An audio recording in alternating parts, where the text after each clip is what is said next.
Bismillahirrahmanirrahim. Alhamdulillah wassalatu wassalamu ala Rasulillah wala haula wala quwata illa billah.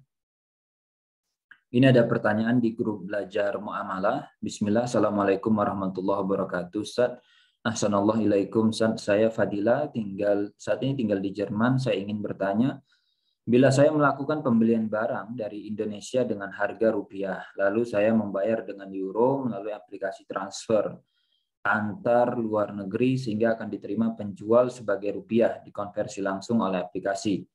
Namun uang yang saya bayarkan tertunda hingga beberapa waktu. Biasanya dalam hitungan jam atau hari karena kebijakan aplikasi dan antar bank. Apakah itu termasuk transaksi tidak tunai? Dan apakah itu diperbolehkan? Lalu apakah barang yang saya beli boleh saya terima langsung meskipun uangnya belum sampai ke penjual? Jazakumullah khair wa barakallahu fikum. Baik. Ada dua hal yang perlu diperhatikan di sini gitu ya. Yang pertama, masalah barang dulu ya. Kita bahas yang barang dulu. Boleh nggak kita terima barangnya walaupun uang belum sampai? Nggak masalah sebenarnya. Ini tentu dengan catatan objek akadnya gitu ya. Objek akadnya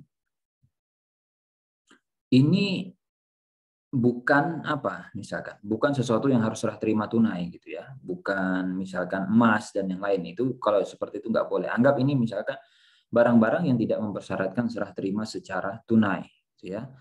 Lalu kemudian kita beli kan ya, penjual punya barang apa misalkan ya, pena misalkan, dia punya barang, kemudian barang dikirim, lalu kemudian barang kita terima. Nah, hal semacam ini kan boleh ya, seperti misalkan dalam transaksi offline gitu. Kalau kita transaksi offline kan, kita bilang ke penjual, saya bawa dulu ya barangnya. Benar kan ya? Pernah nggak kita melakukan kayak gitu? Kayak barangnya saya bawa dulu ya, besok saya bayar, lusa saya bayar. Kan boleh. Kita ambil barangnya, uang belum kita kasih, kita boleh pakai gitu. Artinya jual beli kredit gitu ya.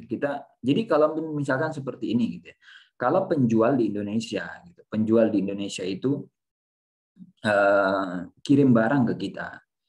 Ini saya sudah kirim ya barangnya. Kita belum bayar nih. Gitu. Barang sudah dikirim. Boleh kan kita pakai gitu. Artinya sebenarnya nggak ada urusan gitu loh. Nggak ada masalah apakah uang sudah dibayar atau belum sebenarnya. Clear ya. Jadi kalau memang barangnya sudah ada di penjual, ini dengan catatan barang sudah ada di penjual, boleh gitu loh. Kita terima dulu barangnya ataupun kita belum bayar tapi barang sudah dikirim itu nggak ada masalah. Sama seperti kita beli kredit pada saat offline gitu, itu nggak ada masalah. Ya. Jadi walaupun misalkan uang belum diterima, barang sudah sampai ke kita, gitu, misalkan barang sudah sampai atau barang sudah dikirim duluan baru kemudian kita transfer tuh boleh gitu kita pakai, nggak ada masalah. Yang menjadi poin kedua gitulah adalah ketika kita transfer gitu ya. Karena memang transfer antar negara gitu itu kadang butuh 2 atau 3 hari kerja gitu ya. Kadang memang nggak bisa dia langsung seperti kayak kita transfer ke lokal gitu. Ada beberapa proses-proses yang harus dilewati gitu ya. Jadi sebenarnya itu nggak ada masalah juga gitu. Nggak mengapa karena apa? Memang itu adalah teknis maksimal gitu. Nggak bisa kan? Kita mau percepat itu nggak bisa gitu. Memang sudah teknisnya begitu. Itu yang paling cepat gitu. Jadi kalau kita mau bilang hitungan jam nggak bisa gitu. Jadi kayak saya mau transfer gitu ya. Saya mau kirim uang dari luar bentuknya euro, kemudian masuk Indonesia rupiah dalam waktu 1 hari, 1 jam atau mungkin 5 jam, nggak bisa. Gitu. Jadi memang sudah aturannya dan memang itu nggak bisa dipercepat lagi gitu ya. Maka tidak ada masalah. Gitu ya. Apakah itu dianggap tunai? Wallahu alam gitu ya. Wallahu alam, saya memandang itu tunai gitu ya. Jadi artinya saldo kita sudah dipotong gitu kan. Kemudian dari euro tadi kita sudah konversikan gitu ya, sudah tukar. Memang dia belum masuk gitu ya, belum masuk ke tempat si penjual gitu ya. Wallahu alam gitu ya. Nah, cuma nanti yang menjadi apa namanya?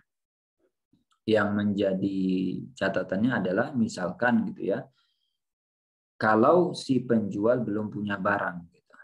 Apakah itu jadi masalah ya ketika penjual belum punya barang, kemudian kita transfer tapi uang belum masuk gitu ya. Wallahu alam, kalau memang itu nggak bisa dihindari dalam konteks ini gitu ya.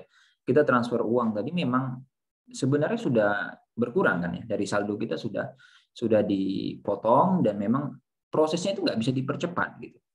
Wallahu alam itu tetap dianggap tunai gitu ya. Jadi nggak ada masalah.